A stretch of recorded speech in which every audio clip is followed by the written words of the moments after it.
প্রধানমন্ত্রী আপনাকে ডাকলেন, ডেকে কি এই গল্পই শুনছিলেন নাকি? এত কথা কোথায় পান? আমি শুনি মুগ্ধ হই। কথা শুনবো বলে ডাকলাম। তোমার এই সাহিত্যের সংমিশ্রণে উপস্থাপন করাটা আমি খুব পছন্দ করি। তুমি কখনো বদলেইও না। প্রধানমন্ত্রীর এখন তো অনেক হেভি খাবার দাবার থাকার না, কথা। উনি খুব সাধারণ খাবার খান। সাদা ভাত, মাসকলাই ডাল, করলা ভাজি। ১৪৯ টাকার মধ্যে উনি খাবার খান। কি? দারুণ প্রশ্ন করেছেন। মাননীয় প্রধানমন্ত্রী ডাকলেন। রাষ্ট্রের সাধারণ নাগরিক, মামুলি নাগরিক। আমার সাধ্য নেই ওই আমন্ত্রণ প্রত্যাখ্যান করার। কেনই বা করব? বেয়াদবি করাটা শ্রেয় নয়। যেহেতু আমার কোনো স্বার্থ নেই, আমার কিছু চাওয়ার নেই, আমার কিছু প্রত্যাশা নেই। হুম। আমি ইহজগতে কখনো রাজনীতির সাথে যুক্তও হব না। সেহেতু গিয়েছি। বললেন, বাইরে যারা আছে তারা বললেন ২০ মিনিটের মতো সময় পাবেন। গেলাম। প্রধানমন্ত্রী দরজা দেখে বললেন, জুয়েল চলে আসেন, চলো বসেন, এখানে বসেন। বলেন কি খবর? একটু বেশি সিম্পল লাগলো না একজন প্রধানমন্ত্রী? গেলাম। বলছে, ও আপনি তো যেরকম পোশাক পরে কন্টেন্ট করেন সেরকম পোশাক পরেই চলে আসছেন। বলছি, জি স্যার, আমার এত বেশি পোশাক নেই। স্যার আপনি বিয়াদবি নিয়েন না। প্রধানমন্ত্রীর সামনে যেমন তেমন পোশাক পরে বসা। বলছে, আপনার সিম্পলিসিটি আমি পছন্দ করি, বসুন না। বলেন কি খবর বলেন। শুনবো বলে ডাকলাম। এত কথা কোথায় পান? আমি শুনি মুগ্ধ হই। কথা শুনবো বলে ডাকলাম। ধন্যবাদ দিলে ফোনেই দিতে পারতাম। সাক্ষাৎ করলাম এই কারণে, কথা শুনবো তাই। কথা বলছি ১ ঘন্টা ৪২ মিনিট। এই গল্পই? এরকমই গল্প।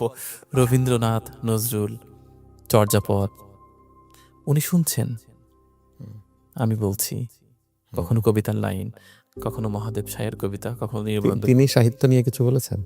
বলছেন, কারো কাকে কাকে ভাল লাগে, কার বইটি? উনি বলছেন যে তোমার এই সাহিত্যের সংমিশ্রণে উপস্থাপন করাটা আমি খুব পছন্দ করি। তুমি কখনো বদলেইও না। তুমি কখনো বদলে যেও না। এরকমই থাকো, এরকম থাকো, সারা জীবন এরকম থাকো। আমি বললাম, স্যার আপনি কখন প্রোগ্রাম দেখেন? বলছে, রাতে কাজ শেষে ১০টার পর। বলছে, তোমার এই সিম্পলিসিটি, এই কথা বলা, এই জীবন দর্শন, এই সাহিত্যের সংমিশ্রণে উপস্থাপনা, এটা কখনো ফুরিও না। আচ্ছা, এটা হারাতে দিও না।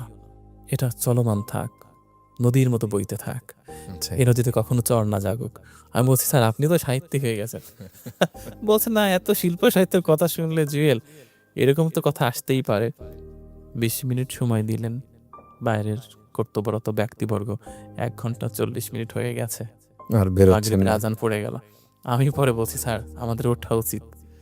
বলছে, হ্যাঁ অনেক সময় হবে। আপনাকে খাওয়ার নাই কিছু? হ্যাঁ। কি খাওয়াইছেন?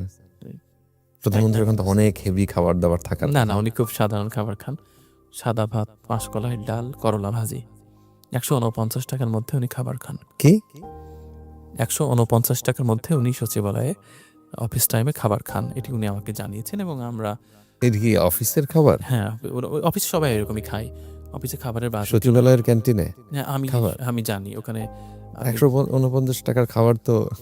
খুবই নরমাল খাবার হয়। হ্যাঁ, এটা কিন্তু তো। এটা ভালো। হুম। ওখানে সবাই ওটাই খান। সবাই আমাকে জানালেন যে এখানে ছাড়, দায়িত্ব গ্রহণের পর থেকে ছাড় হচ্ছে ১৪৯ টাকার মধ্যে খাবারটা প্যাকেজ করে দিয়েছেন। আমরা যেটাই খাই না কেন ১৫১ টাকা হতে পারবে না। ১৫০ টাকাই সীমাবদ্ধ থাকতে হবে। তাহলে আমরা জানি যে আগের প্রধানমন্ত্রী উপদেষ্টারা তারা এত হিউজ টাকার বিল করতেন। এটা আসলে এই ব্যাপারে তো আমি বলতে পারবো না। আমার কাছে আসলে তো এই ১৪৯ টাকার খাবারই খাইলেন? হ্যাঁ, ওই খাবারই ভাত আর ডাল আর কি? ওই করলা ভাজি? হ্যাঁ, ওই খাবার আর সবার মাছ জন্য। মাংস কিছু ছিল না, না? ওই খাবারই সবার জন্য থাকে। হয়তোবা কোনোদিন মাছের ব্যবস্থা থাকে হয়তোবা। তো সেটা ভ্যারিয়েশন করে ভিন্ন ভিন্ন দিন থাকে।